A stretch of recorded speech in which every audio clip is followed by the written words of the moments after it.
This is the Black Information Network Daily Podcast, and I'm your host, Ramses Ja. And sometimes the amount of stories that make their way to us means that we simply can't cover everything that comes our way. But from time to time, a story just stays with me, and I feel compelled to share it with you and give you my thoughts. And now, one more thing. I got one more thing I'd like to talk to you about right now. So, you may have heard that I have done some traveling. I'm kind of into it. I recommend that you get into it too. It's pretty cool. Been to all 50 states, been to a number of countries around the world. Plan on going to many more. There's so much on this planet to see and to experience before everything is said and done. So that sort of led to an interest in geography, how things came about, why borders are where they are, why I can visit this country but not the country next to it, and on and on. And so I find myself on certain travel blogs. And for today's episode, I found myself in a sort of YouTube rabbit hole where I was looking at the history of the Dominican Republic and Haiti, or the island of Hispaniola, I believe it's what it's called. But the two countries share the same island, for those that don't know. Anyway, watching the history of this island and these two countries, it showed me some racism where I didn't know racism exists. I'll explain. In short, France took possession of the western half of the island, and Spain took possession of the eastern part of the island. Hence, Haiti is, they speak French in Haiti, and then they speak Spanish in the Dominican Republic. France was a big exporter of slaves at the time, as was Spain, but France was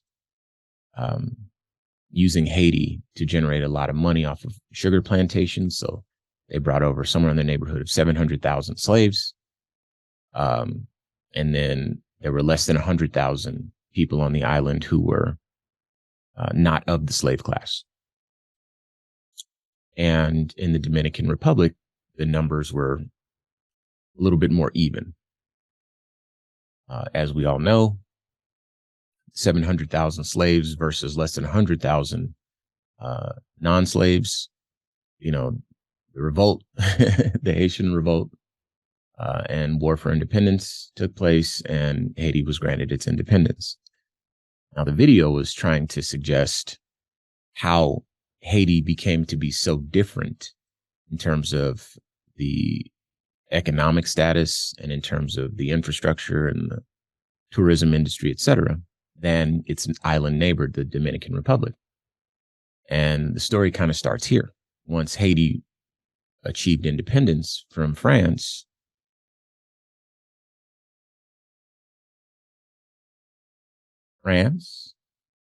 Spain, and critically the United States refused to recognize them as a country.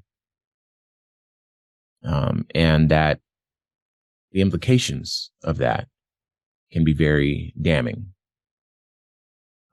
You can't engage in trade. Your economic opportunities with those countries' trade partners are stifled. And it's sort of a way to starve you out on the vine. Now, I know what you're asking. Why would these countries refuse to engage with Haiti? Why would they not want to at least get some money? Well, the answer is racism. Again, racism where I didn't expect it. I mean, I'm sure I could have assumed, but I don't like to do that. But the way the story goes is that by recognizing Haitian independence, it might lead to more slave uprisings around the world, and the French colonies and the Spanish colonies, and of course in the United States at the time. Thomas Jefferson was the president, refusing to acknowledge Haiti. So obviously there were a lot of slaves in the United States as well. And rather than engaging in trade, everyone wanted to protect their other colonies. So they just kind of wrote Haiti off as a loss and doubled down on their efforts elsewhere. And by failing to acknowledge Haiti's existence and engaging with Haiti, word would be slow to spread about this Haitian uprising and more or less keep everything stable. But again, the implications of that decision reverberated. Now, at this point, I have to say that France did let Haiti know, hey, if you pay us 150 million francs, then we will recognize you as a country, even though you fought for your independence. And as you can imagine, that's a critical step for a newly founded independent Haitian country. So they did the only thing they could do, which was accept the deal, which created severe economic hardships for Haiti. And because I'm not going to give you an entire history lesson, suffice it to say that those implications continue to reverberate in that country today. Add to that obviously there's earthquakes and, there's, other goings on. But in terms of the political and the infrastructure status of Haiti, a lot of this is the direct result of those particular events and points in time in history. It's not unlike many of the African countries. You get backed into a corner, you're forced to accept the only deal that you can accept, and then there are provisions to where you remain perpetually in the shadow of these colonists, empires, forced to do business with them. You cannot refine your natural resources. You cannot export to any other countries. You can, it's written in the contract.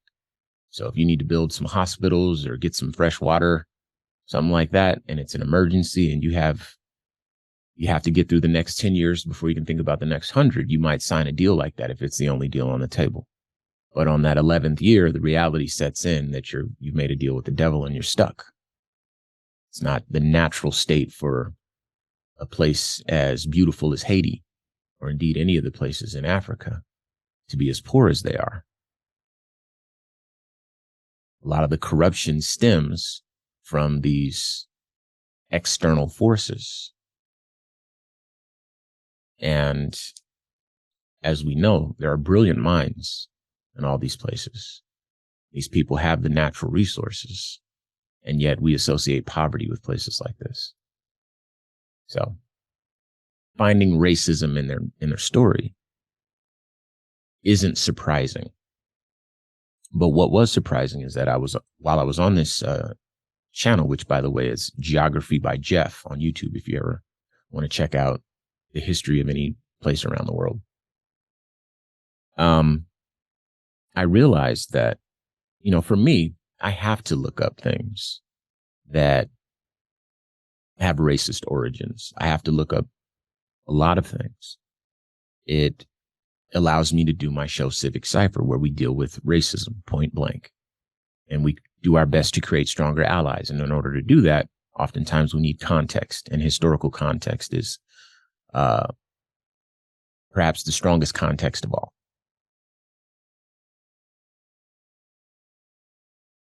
But I often struggle with this idea that other people don't know what it is that I know. Other people, particularly those on the far right, feel like we're making up racism. They feel like, oh, that was in the past. And we were all born approximately the same time. We all have a fair go at things. And, there's this narrative that allows them to completely dismiss historical context and break down the historical framework of an argument for themselves. Obviously, for those of us who are a bit more cerebral and broad thinking, we recognize that historical context is critically important. But for people to, make up their minds and then cast a vote, it's not a requirement. Anyway, for these people, I wondered how they could insulate themselves from these truths, or if these truths never made their way to these folks, and that's why they were able to do it. Now, again, for me, I seek these things out. It makes sense. For a lot of us, we seek them out because we need to understand who we are and what we are. But, I don't seek out the history of Vietnam because I'm not from Vietnam. I don't relate to Vietnam. And I could see myself saying, well, we all have our go at life. So whoever is born in Vietnam probably has more or less the same options and limitations as me. I think we try to equalize and normalize all of our experiences. I think that might be a human condition. But looking inward, we see that, okay, there's some exceptions to my story. My story is different, right? So for these folks on the right and the far right who have these very calloused views on what history should mean and the implications of it, my guess was that they just didn't come across this stuff. They didn't see it, and naturally they wouldn't seek it out because it's not as relevant to their story in the same way that the history of Vietnam isn't relevant to my story. And they could assume things based on that gap. But the thing about this YouTube channel, Geography by Jeff, is that Jeff is blonde hair, blue eyes. Jeff makes travel videos. Jeff does not make history videos. Jeff does not make videos about race at all. And yet there's no separating the truth of the matter. If you want to explain why you can go to the Dominican Republic, but why it's tougher to, vacation in Haiti, the why is in the history, and the history is racist. And the blocking out and the refusing to acknowledge of people that you should be happy for gaining their independence, blocking them out because they were Black people that gained their freedom. The implications of that particular brand of racism reverberate to this day. And that's why you can only go to one half of the island of, let me try to get it right, Hispaniola. Hispaniola. Sorry. I'm going to get it. But it's profound. And it felt good to know that there's just as good a chance that someone who doesn't see the world quite the same way I do might click on this video that I saw and come across that bit of information and get hit in the face with the fact that, wow, racism is real and the implications reverberate to this day. Without seeking out any sort of racist history, it's right there. It kind of feels good to know that it's possible for these people to find this stuff. Indeed, it is likely probable that they do find it. And at least for some of them, they willingly turned a blind eye to it because it makes them uncomfortable. I know that's probably something that many people assume, but me finding things like this from time to time lets me know how likely that truth is to be accurate. So the reason for bending your ear with this little nugget today is so that if you're like me and you go out of your way to learn your history, it could feel a little bit disheartening to know that you know these things, but you're fighting a battle against the masses that don't know. And today I had a little glimmer of hope, because what I found is that there's probably more people that know more stuff than they're willing to admit. And so the fight that we fight, the fight for education, the fight for equity, the fight for a better tomorrow, is an honorable fight. There are forces now more than ever, it appears, that are actively trying to suppress our momentums and our efforts. And above all else, our cause is just. Do you agree or disagree? I'd love to hear from you.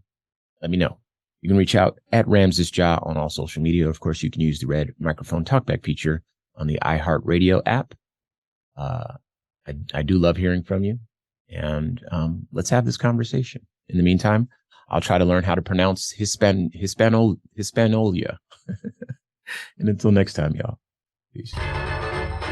This has been a production of the Black Information Network. Today's show is produced by Chris Thompson. Have some thoughts you'd like to share? Use the red microphone talkback feature on the iHeartRadio app. While you're there, be sure to hit subscribe and download all of our episodes. I am your host, Ramses Ja, on all social media. Join us tomorrow as we share our news with our voice, from our perspective, right here on the Black Information Network Daily Podcast.